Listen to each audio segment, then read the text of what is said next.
नमस्कार, तिखट गोड मेजवानीमध्ये तुम्हा सर्वांचं खूप खूप स्वागत आहे.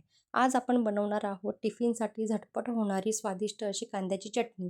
तर खास ट्विस्ट आहे शेंगदाण्याचा कूट. तर ही चटणी पोळी, भाकरी, वरण भातासोबत मस्त लागते. तर ह्यासाठी आपण 2 बारीक चिरलेले कांदे घ्यायचे.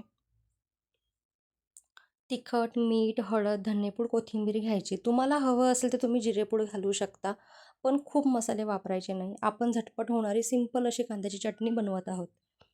शेंगदाणे छान भाजून घ्यायचे आणि मिक्सरमधून त्याचा कूट करून घ्यायचा. कढई तापवायला ठेवायची. कढई छान गरम झाली की त्यामध्ये तेल घालायचे.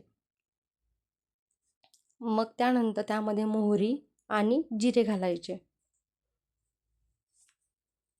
जिरे आणि मोहरी छान तडतडली की मग त्यामध्ये आपण कांदा घालायचा. आता कांदा जोपर्यंत लालसर रंग होत नाही आणि तो छान शिजला जात नाही तोपर्यंत त्याला शिजू द्यायचं. त्यासाठी आपण काय करायचं की 2 ते 3 मिनटं कांदा झाकून ठेवायचा आणि वाफ काढून घ्यायची. आता तुम्ही बघू शकता 2 ते 3 मिनटं झालेली आहे. कांद्याचा रंग छान लालसर आलेला आहे आणि कांदा छान शिजला गेलेला आहे. आता आपण काय करायचं ह्यामध्ये तिखट मीठ घालायचं आणि छान परतून घ्यायचं.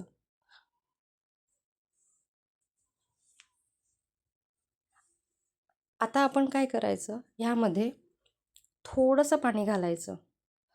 पाणी यासाठी घालायचं की कांदा बुडाला लागता कामा नये आणि कांदा हा छान मऊ होतो म्हणून. आता शेंगदाण्याचा कूट घालायचा. शेंगदाण्याचा कूट तुम्ही तुमच्या आवडीनुसार कमी जास्त करू शकता. शेंगदाण्याचा कूट आणि कांदा छान मिक्स करून घ्यायचा. तुम्ही बघू शकता छान मिक्स झालेला आहे. आता ह्यामध्ये आपण कोथिंबीर घालायची आणि छान परतून घ्यायचं. आपली सिंपल अशी कांद्याची चटणी तयार आहे.